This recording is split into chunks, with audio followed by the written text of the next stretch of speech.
everyone, this is your first time attending Family Cafe? Yes. It's my first time here. Well, good. Congratulations. Glad you're here. I hope you enjoy it. Last year, I was a newbie last year. And I was a newbie last year too. I think you attended my session last year. I was? You look familiar. What session did you do last year? It was me and another person. I don't remember what sessions I was at last year. I can't remember what it was called. Was it the one about bullying? I don't remember. I can't remember what we called it. It was about basically taking care of yourself, self-care.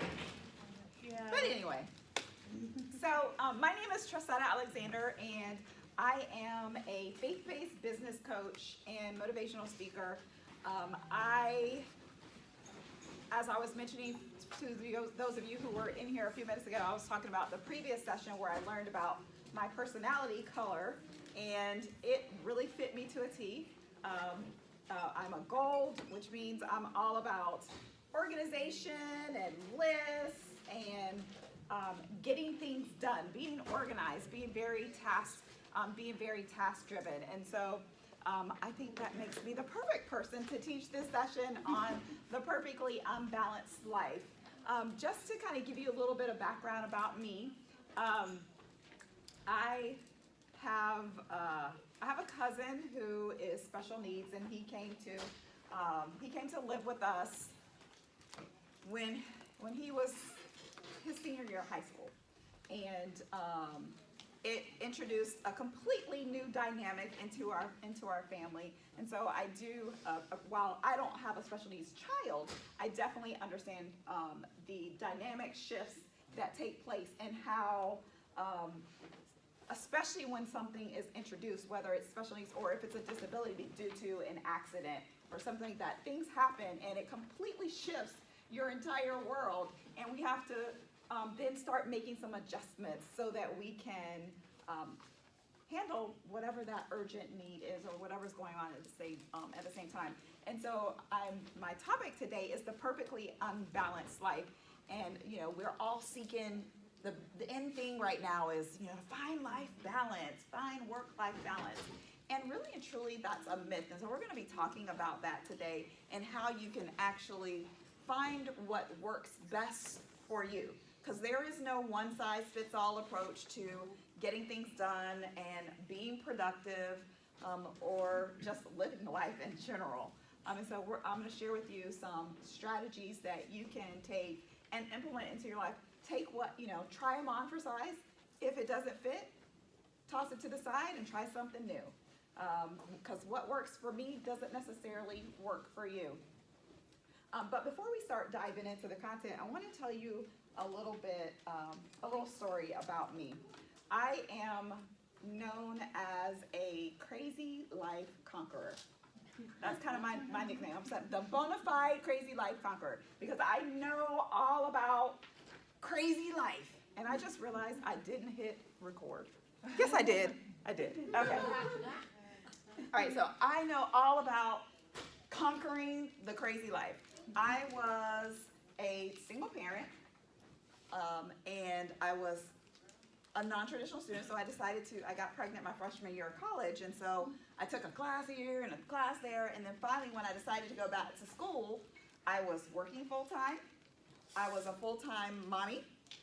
I volunteered because I'm very passionate about being in the community. I'm being involved in the community, giving back. That's something my parents instilled in me.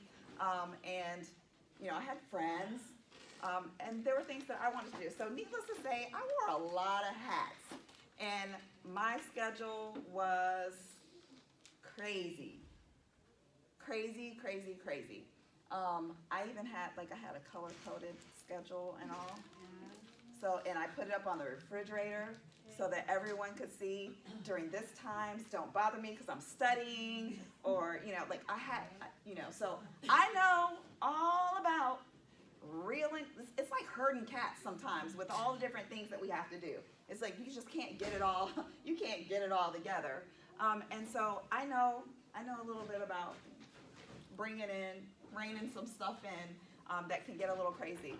Fast forward to 2000 and 2013 or 2012, towards the beginning of 2012, I decided that I got my associate's degree. I was finally going to go back to school and get my bachelor's degree. I went back, did that, started a business while I was in school, while working full time. I was married by then. So I had a lot of stuff going on. My husband and I were pastor a church, and so I had those responsibilities. And one of the things that I've always said that I wanted to do was go back to get my master's degree. I wanted to at least have my master's degree. So when I was getting ready to graduate,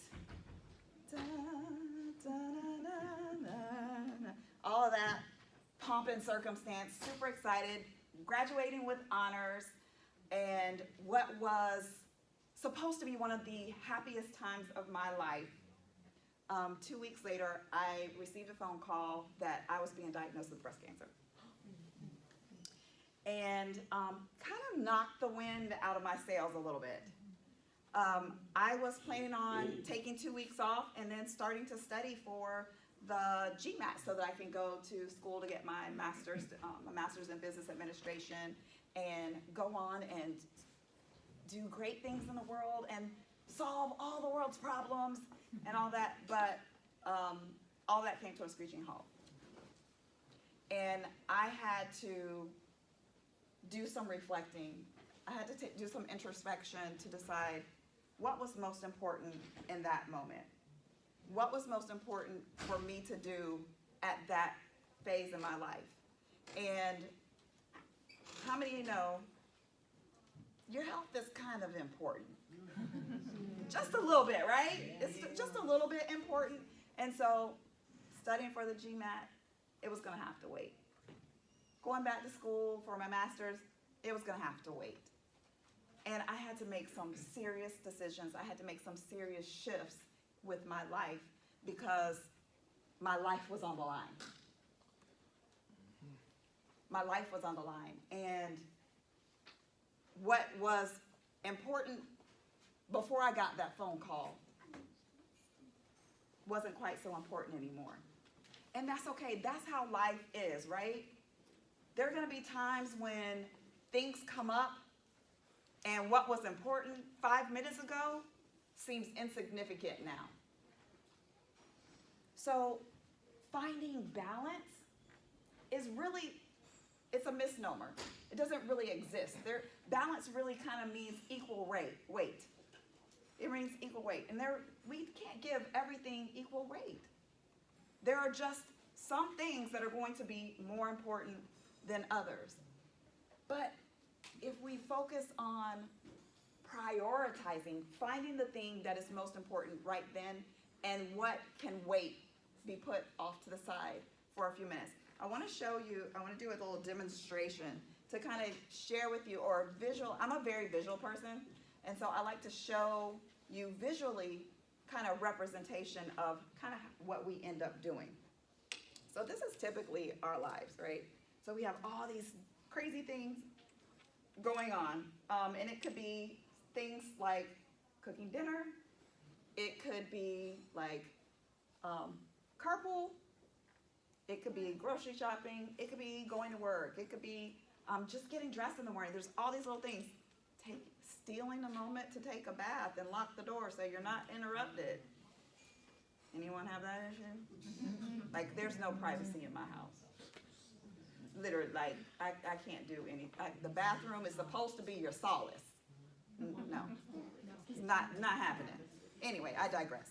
So this is kind of representative of our life. We have all these things filled up in here. And then what happens is when there's something important, some priority that we want to achieve, something big that we want to do, we try to do this. Crush them up. We try to shove it down in there. We try to make it fit into all this stuff. It's not going to fit. Exactly. It's not work. We can't. Here, try. The black stones Try. are too big. See if you can fit it in there. Can you get it in there? No. It won't fit. And then we get frustrated. Yeah, I know. We get all out of sorts because we can't make fit the thing that we really want to make fit in our lives. But you do the opposite if you start with the big things. Start with those things that are most important to you. And you would say that's pretty full, right? Would everyone agree? Anyone not agree that the jar is full? The Everyone black say it's stones? full?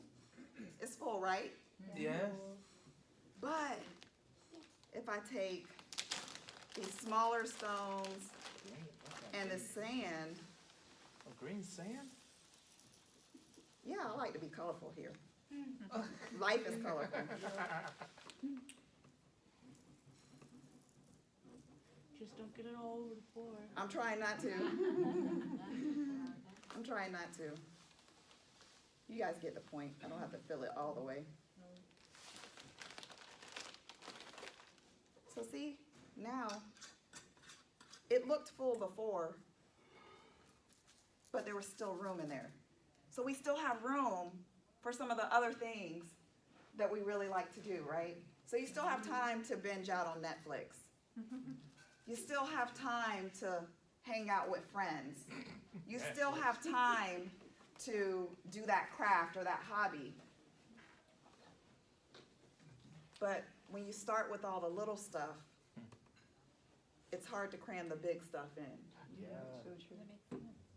So you start by building in, identifying what really is my priority. What are the things that are most important to me? And start building those into your schedule. Then you can put all the other stuff around it. Right? Does that make sense? Yeah. All right. So tell me some areas of life that you would think would be a priority. Maybe someone shout out to me. Kind of broad areas. Family. Raising kids. I would put that under family. Family, career. College. I would still kind of leave that under, well, we can do personal development.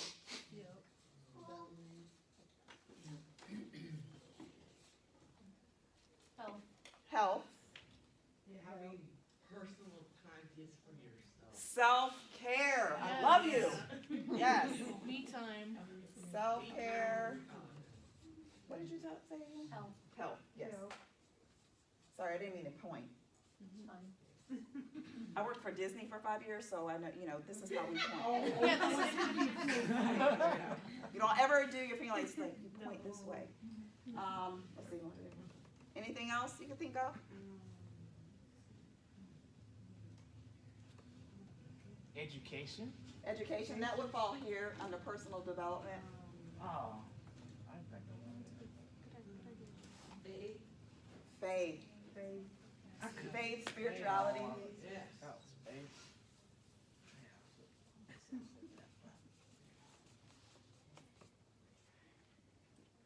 Y'all aren't gonna deduct points for my handwriting, are you? No. Okay. I can't even see it. Helping You're others. okay. Volunteering, helping others. Well, that's the last one that I wanted. Okay, community. Oh, right. All right, so we are all in agreement that these are kind of the big rocks of life, right? So I want you to take a moment to. Hey, I love that song.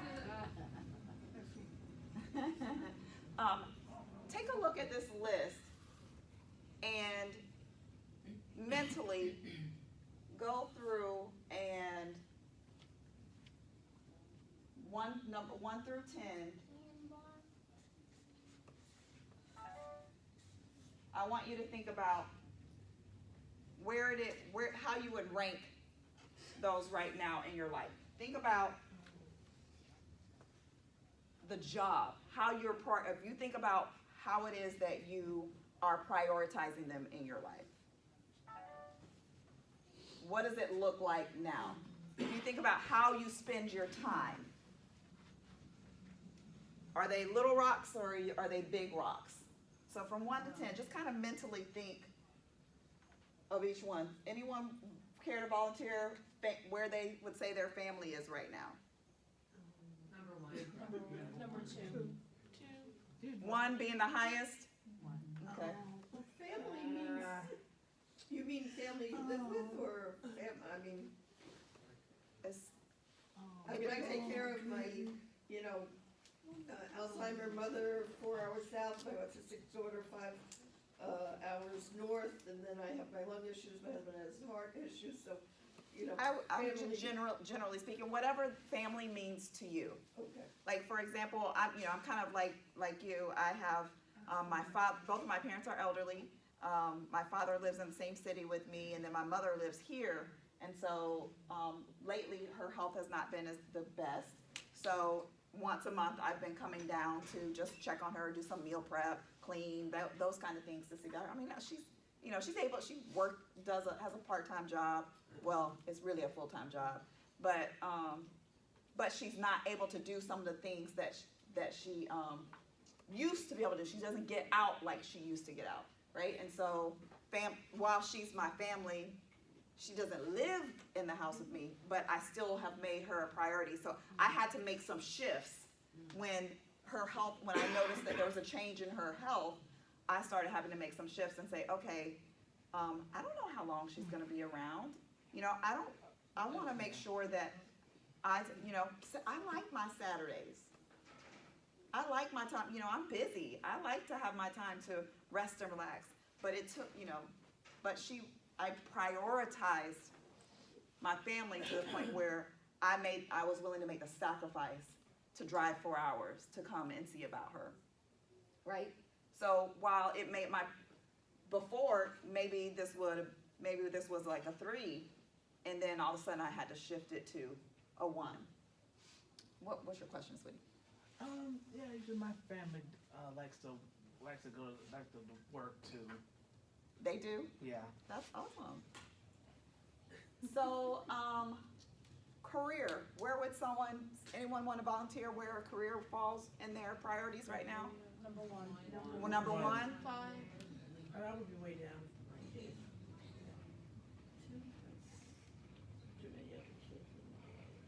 What about anyone? Someone said 5. Who said 5? I would say 4. 4, 5, okay. And then we got some 5s, 4s.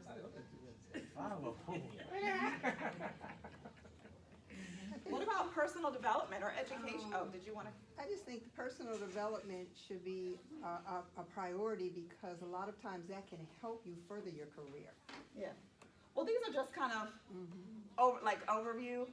And everyone is going to be different. Like, everyone's priorities are going to be different. Someone who is younger and is in college, this is going to be huge for them, right? Whereas someone who is maybe more advanced in their career, it may not take as much of a precedence. This may be more important to them.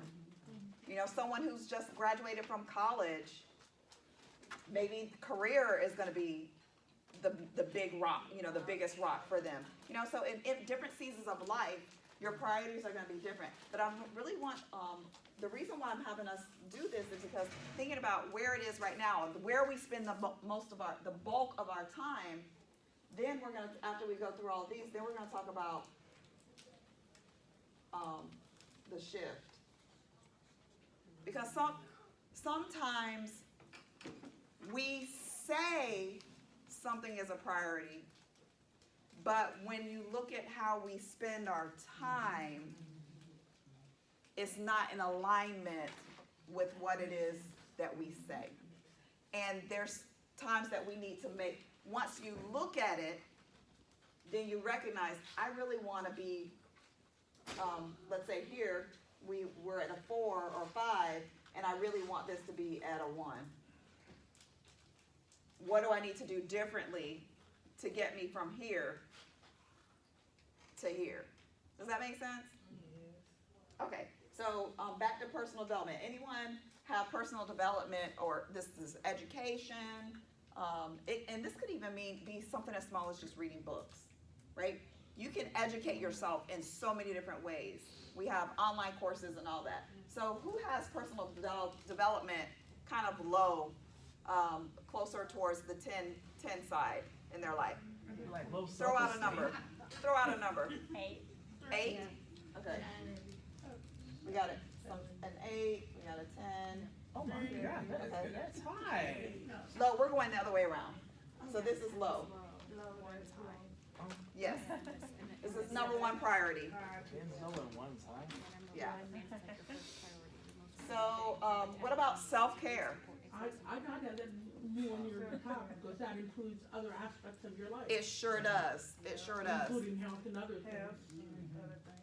So who would, if you really, I'm not talking about where you want it to be. I want to, like, if you think about how you're spending your time right now, who has self-care 5 or higher? 1. Throw out a number. Anyone have self-care around the 10? 5. Around 7. 7? We got a 7. Anyone? 9? 3 for you, so it's higher Well, I for got a you. 3, I say 2, 3, yeah. Okay. So a lot of people in this room, and I thank you for being honest and saying that I'm not really prioritizing my self-care. And especially when you care for others, this is gonna be something that you're gonna need to shift, because you can't pour out of an empty cup. If you don't take the time to take care of yourself, you're not gonna be able to care for others. Eventually, you're gonna give out, and you're gonna be of no use to them. Did you have something you wanted Well, to I was say? gonna say, honestly, for me, self-care only recently became a 2 because health became pretty low for me. Because for all these years, I taught about self-care, but figured if I got everybody else to do it, I'd be okay making, I didn't really, and so I just ignored self-care for me until the health made Right. it that if I wanna stick around and do anything more, self-care has to jump up there Yeah. and do that. So they're really intertwined. Exactly, Yeah. exactly. Yeah. And I love that you shared, your example is just what I was talking about.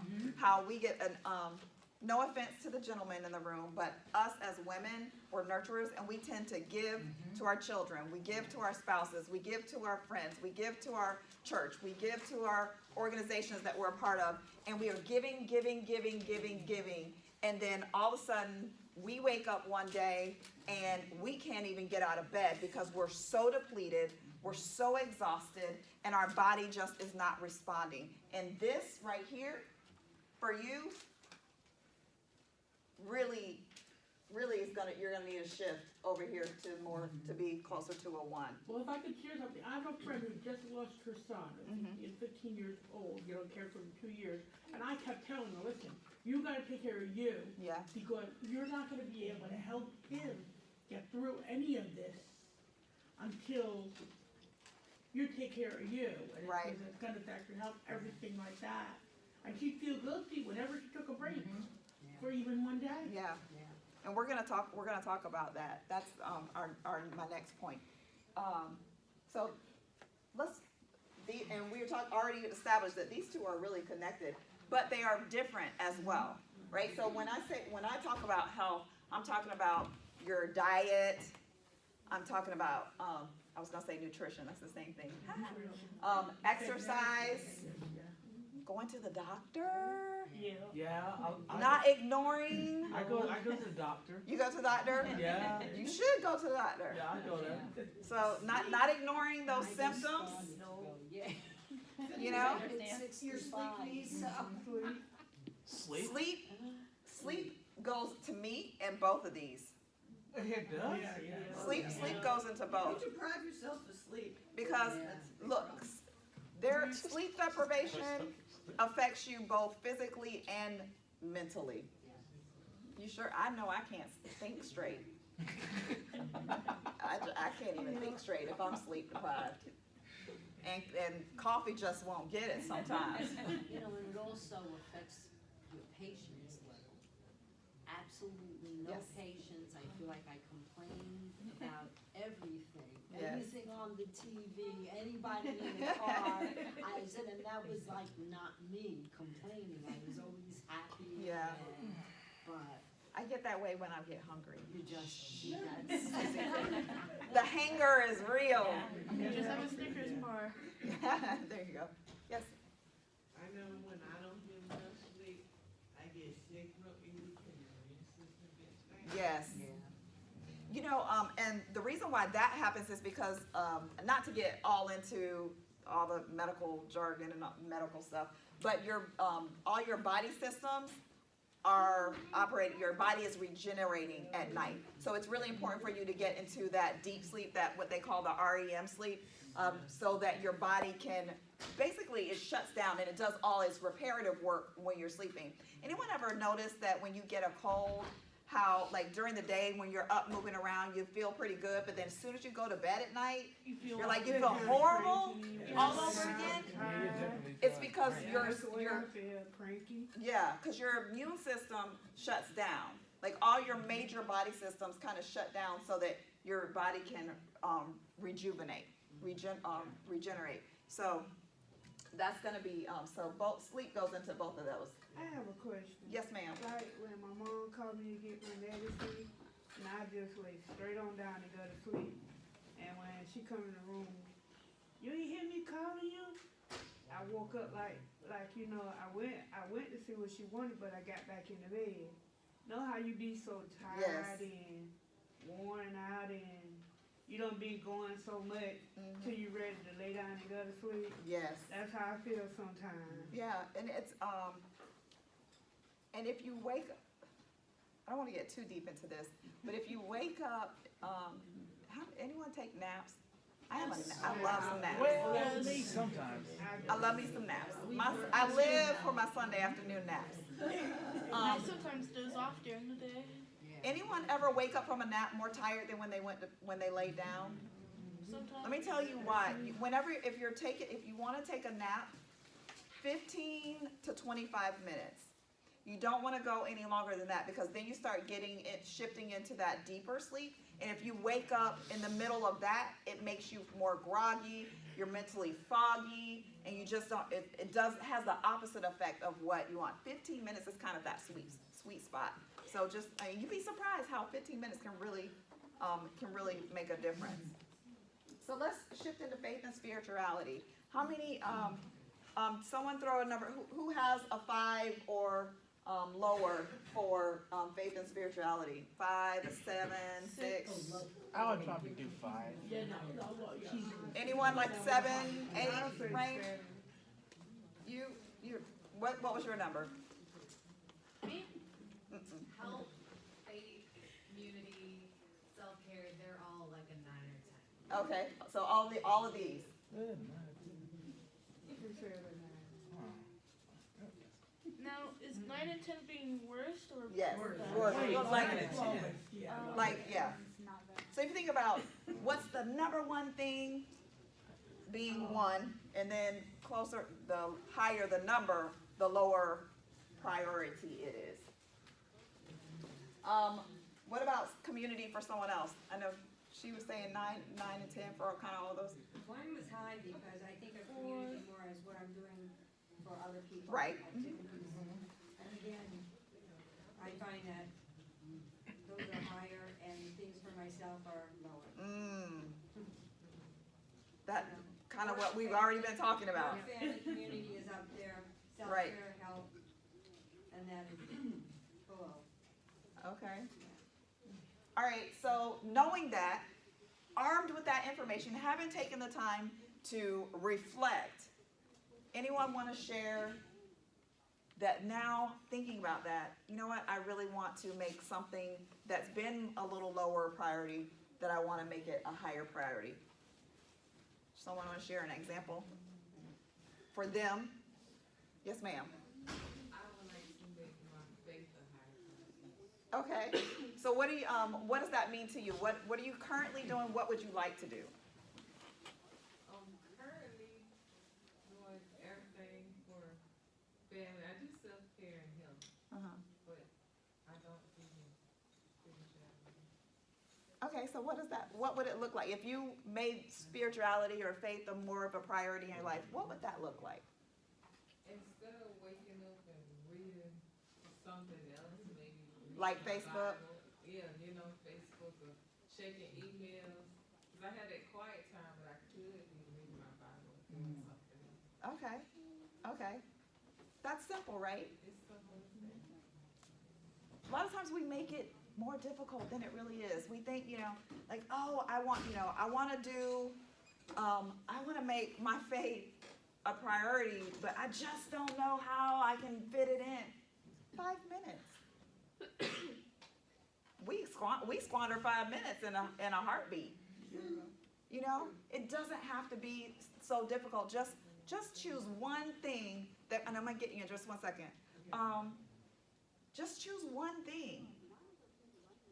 Everything that we do, if you think about a still pond, it doesn't matter how small or how big the rock is, it still is going to make a ripple on the surface of the water because it disturbs the still. Same way, 5 minutes of reading your Bible in the morning could have a huge impact on your day-to-day life, right? Taking 5 minutes to meditate, practicing self-care, or just to sit at your table and sip a cup of tea and enjoy it, or a cup of coffee, or whatever your choice drink is.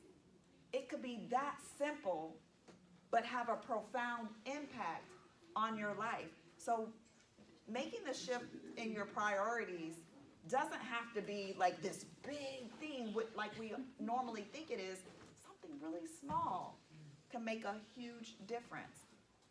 Yes? I feel like if I go to work every day, that's my way of serving God in my community because I'm providing for myself. I'm also making a difference in other people's lives, including mine. Yeah.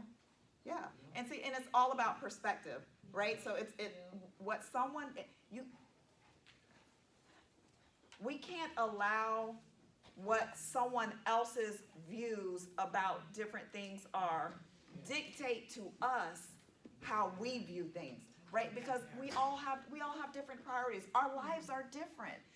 While I may have, I'm married with one adult child, and I could stand right next to another woman who's married with an adult child the same age, and our lives look totally different because we're all having a different experience. So don't allow someone else's viewpoint to make you feel bad about your choices. They're your choices.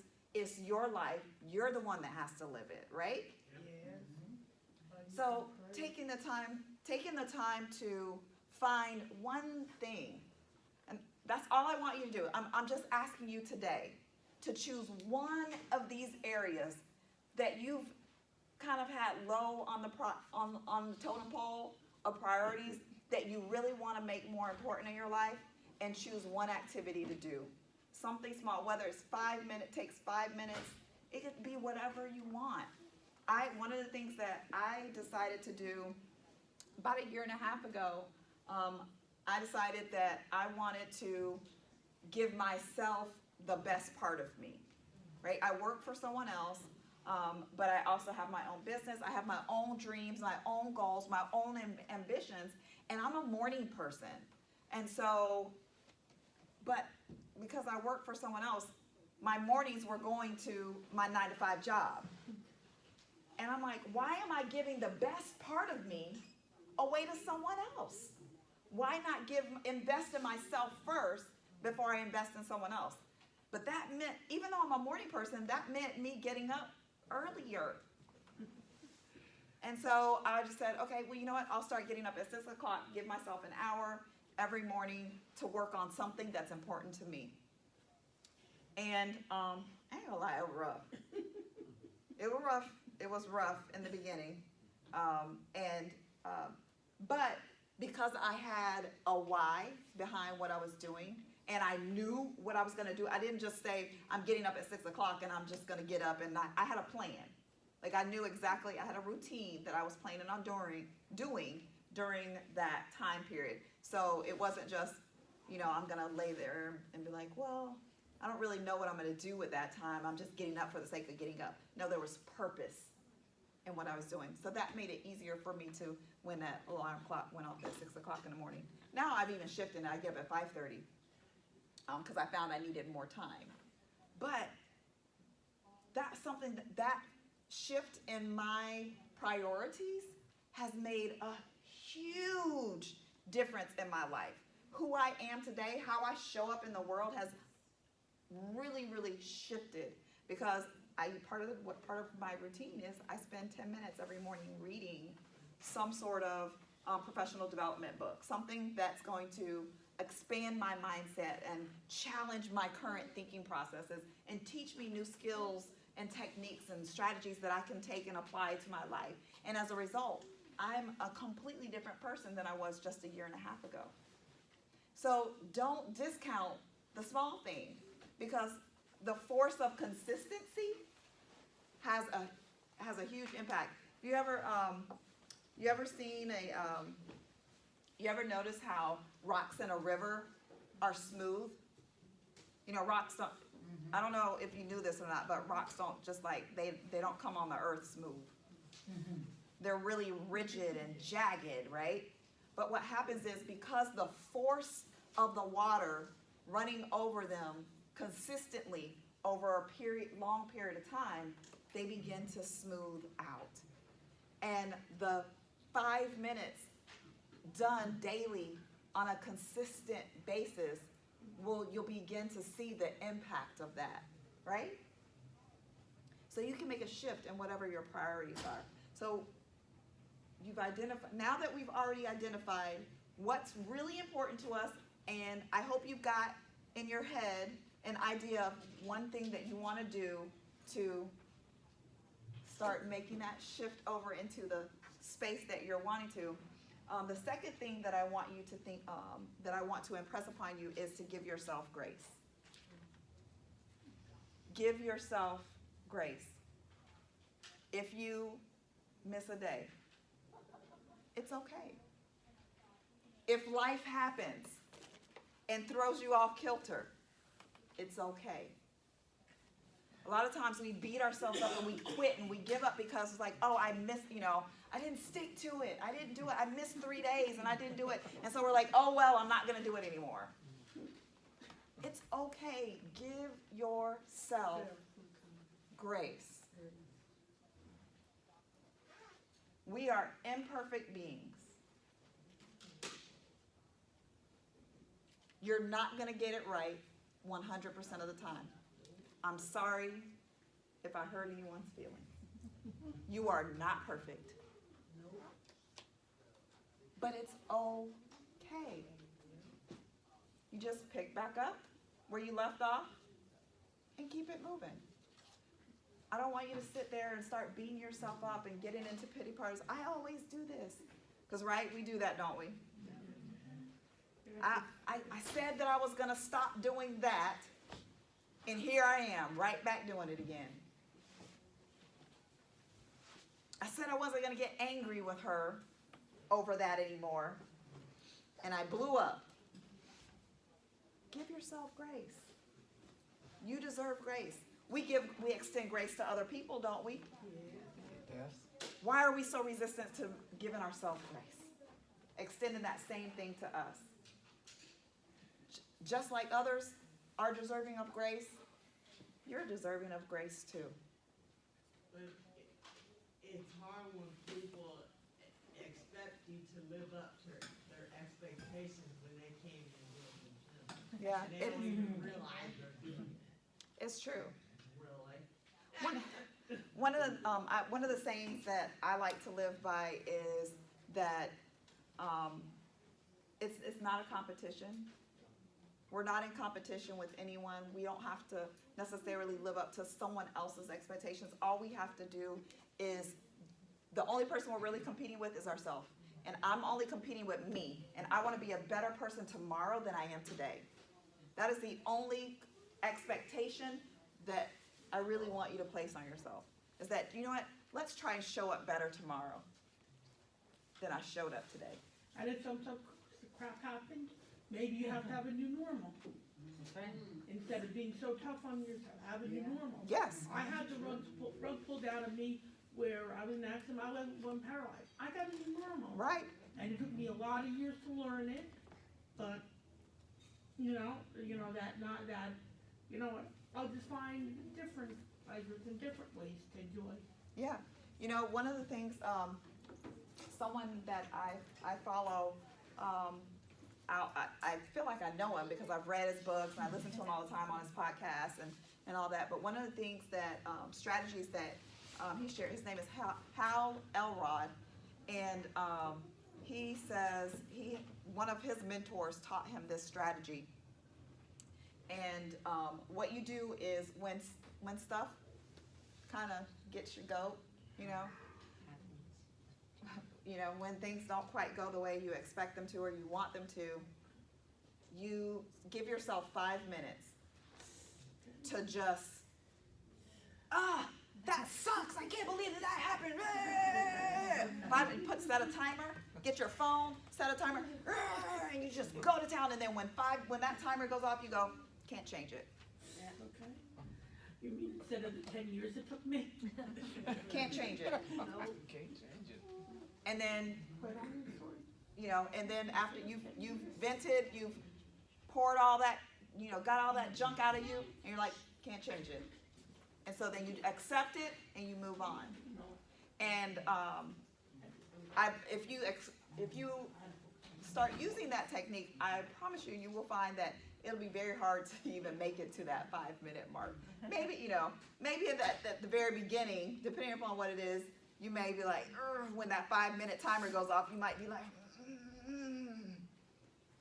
but Set the timer again. can't change it. And I've allowed myself to feel all the feelings, to feel all the emotions, to get angry and all that, because really, we can't. Yeah.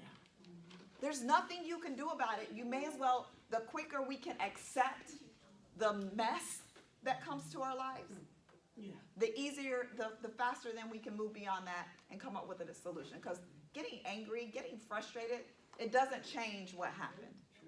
It doesn't change the situation that you're being faced with. And the quicker we can move through those emotions, the quicker we can get to the solution and on the other side of that. So give yourself grace. And then let me check my time. Okay. And then the last thing that I want to share with you are just some tools, some things that you can use to, little techniques, strategies, systems, processes, all these different words that we can use to describe it, but some things that you can use in your life to make things easier, right? So I'm going to pick on you a little bit, if you don't mind. So you were talking about spending time reading your Bible. One of the easiest ways to institute a new habit is to do a process called habit stacking. Or you can either do habit stacking or you can do a routine. And really there is essentially the same thing. So with habit stacking, you take several small habits, like, something will take you just a few minutes, like brushing your teeth or washing your face. Something really small that you would do, and putting the new habit in between something that you already do. Right, so let's say your bedtime routine is to, you normally, like, okay, it's time to go to bed, so you go in the bathroom, brush your teeth, wash your face, put on your PJs, and, hop in the bed. Well, let's say you wanted to start reading before you go to bed. Then, especially if you have a hard time falling asleep, maybe what you do is, okay, I'm going to, brush my teeth, wash my face, put on my PJs, hop in bed with a book, a real book. I don't have time to talk about technology. Talk about paper book, because you don't want the screens and all that messes with your sleep. But then you get a paper book, and you're going to drink a cup of water. Normally you drink a cup of water before you go to bed, whatever. And so you would sandwich that reading the book for 10 minutes or 15 minutes, whatever, however long, in between the things that you already do to get it to stick, right? Because it's, when you sandwich it into something else, then it's easier for you to stick with it. Or by creating a whole new routine. Maybe there's several different habits that you want to institute. So maybe you wash your face, but you don't brush your teeth before you go to bed. And you want to do the reading and start the water. So by creating a routine, just a couple, none of those things takes a great deal of time, right? And it's easy to do. You don't need like any special equipment, special technology that's really expensive or anything like that. Really simple. You just kind of either create a routine or stack those habits together so that you can get them. It makes it easier for you to remember. I personally use, and this is how I got started getting up early in the morning, is because of reading Hal Elrod's book, The Miracle Morning, where he talks about having a morning routine. He calls it the Life Savers, and SAVERS is an acronym, and the S stands for silence. And so that's where you could do a meditation practice. You got prayer. I use that time for devotion, so I read my Bible. That's the first thing I do. I read my Bible for a few minutes. And then A stands for affirmations. So words of affirmation, speaking positive things over yourself, saying those things that you really want, that are your goals, those things you want to accomplish, how you want to show up in the world. V is for visualization, just taking a moment to visualize how you want your day to go, or maybe a goal that you have, see yourself living in that goal. E is for exercise. And this is not, you're not trying to go out and run 3 miles here. We're talking about something really light, like yoga, or, maybe some light calisthenics, like you do a few push-ups, a couple jumping jacks, some sit-ups, something really light, not anything major. I either go back and forth between doing yoga, and I have some little hand weights, and so I have I have 6 different exercises that I do with my hand weights. I just do 12 reps. Takes me about 7 minutes to get through that. Then R is for reading. That's when I take the time to read. And then the last S is for scribing, so journaling. Just having some sort of journaling practice. You can write about what happened the previous day. You can write about what you're grateful for. I definitely recommend that one. I'm so sorry, I missed over the first S. Silence. Mm-hmm. And what do all those letters spell? Savers. Savers? Savers, like life savers, like I'm saving my life. Mm-hmm. And the really great thing about that morning routine, the Savers routine, is you can customize it to however much time you have. It can be as little as 6 minutes. You just take 1 minute to do each one of those things. I personally do an hour, so each one, I devote 10 minutes to each one. So if you have one of those mornings where you wake up and it's like, oh my gosh, I'm running late, you can still do it. You can still go through those things. Obviously not to the extent, but you could, have a moment, a quick word of prayer. Say, you are awesome, I hope you have a great day. And then, see yourself having a great day really quickly. Do 5 jumping jacks. Read 3 lines in a book, and write 3 things that you're grateful for, and keep it moving, and still get it done. So, the thing is not to focus on the quantity, but the quality, the actual activity itself, actually doing that activity. What was the V? Visualization. So it's silence, affirmations, visualizations, exercise, reading, and scribing or journaling. So another tool that you could use is creating a schedule template, right? This is a really great way for you to prioritize to get the big rocks on your schedule first. Just kind of coming up, like, I call it a dream week schedule, right? So if everything goes right in the universe, Okay. which we all know never happens, but which is why it's a dream week. So, and I have, this is where my color-coded schedule comes in, y'all. And I sit down, I created a whole, I told y'all I'm an organized person. So I got my Excel spreadsheet, and I have the times, and I'm like, okay, this is when I'm working, this is when I'm doing this is when I'm doing this. If everything were to go right, I'm like, this is how I would spend all the waking hours of my day. And that's what you work towards. Is it always going to happen? Next to never. But you know, this is what I'm dedicating my time to on a consistent basis, or this is what I'm committing to dedicating my time to, so that you're not just sitting there, I got some free time, ooh, let me see what's on Netflix, and like, ooh, I'm just going to watch one episode. 5 episodes later, oh my gosh, it's time to go to bed.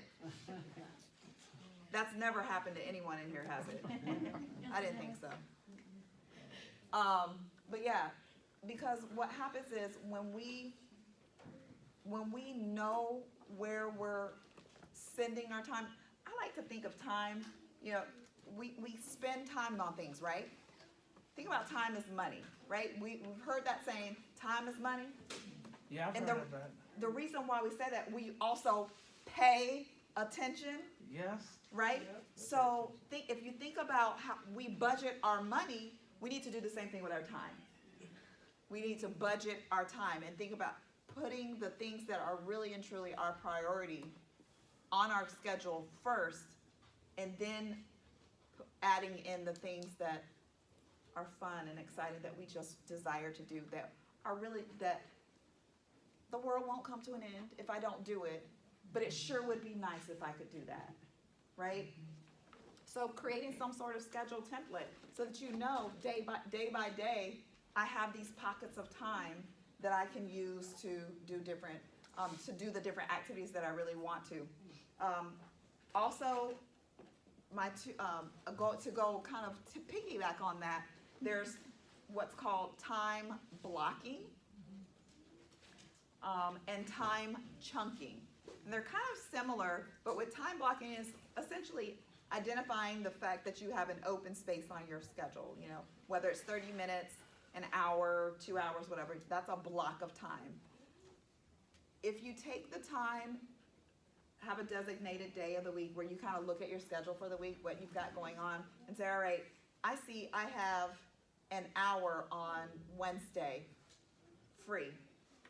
You know what? I'm gonna put that as time for me to do some volunteering, because that's the thing that I want to make my priority. That's the thing that I've identified. I want to make a shift. I've got an hour on Wednesday. I'm going to use that to go and volunteer at my favorite organization, see if they need help in the office. Whatever the case, whatever that thing is for you. By writing it in at the beginning of the week, blocking that out at the beginning of the week, when that time comes, you're not sitting there going, ooh, I have an hour and a half. What should I do with my time? And a lot of times what happens is, when that happens, we spend an hour trying to decide what we're going to do with our hour and a half. And then we only have 30 minutes. That didn't happen to anyone before? Sometimes. Right? So if you plan it in advance, then at least you can really direct that time.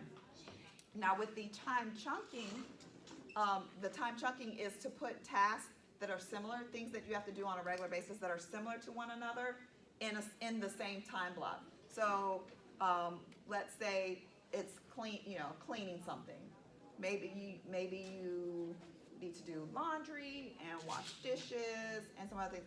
So you can put all of those activities into a single time block because they're similar, right? You're not having to use different mental faculties as opposed to doing laundry and then going and trying to write a letter or write an email or something that, because you're using you're having to switch back and forth between different skill sets.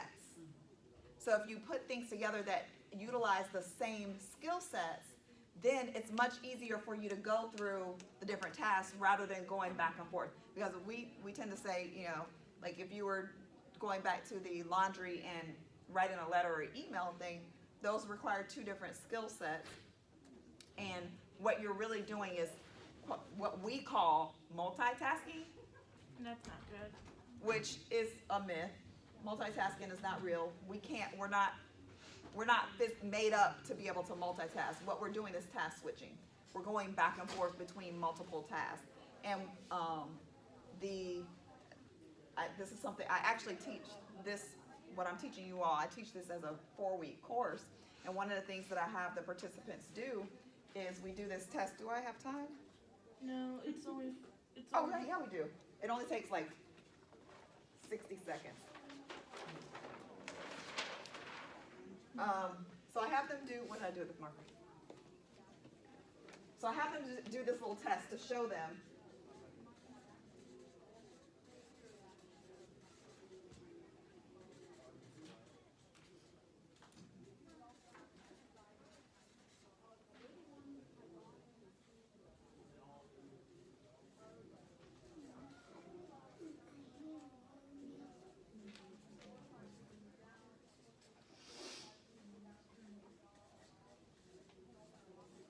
Anyone want to be a guinea pig? I'll do it. You'll do it? Guinea pig. Okay. All right, you can stay there. So I want you to, can you see this? Okay. All right, so I want you to, on your paper, draw 2 lines. Just go across. Horizontal? Yep, 2 horizontal lines. All right, because you're gonna write, you need enough space to be able to write these 2 things, but, all right? So I'm going to time you, and you're going to write out, I am a great multitasker on the top line, and then 1 through 20 on the second line. Okay, are you ready? Go.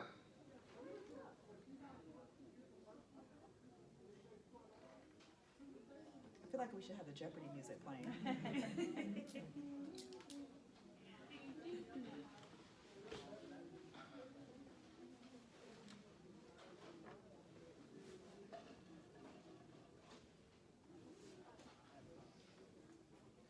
Okay, so that took 25 seconds.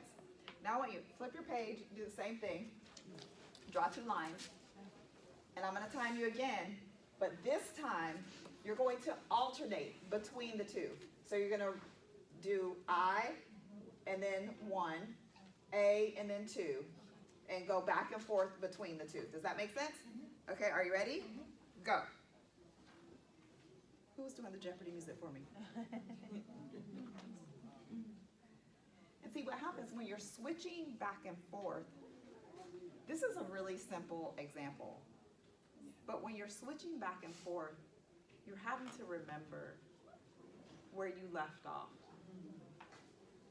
And it takes much more time to actually get things done. So multitasking actually doesn't save you time. It extends things, extends the task to make it longer. And just think about, this is something really simple. This is something really, really simple. Imagine if you're doing a more complex task. If you're having to go back and forth and remember where you left off in between the 2. Okay. So the first time it took you 25 seconds. That time it took you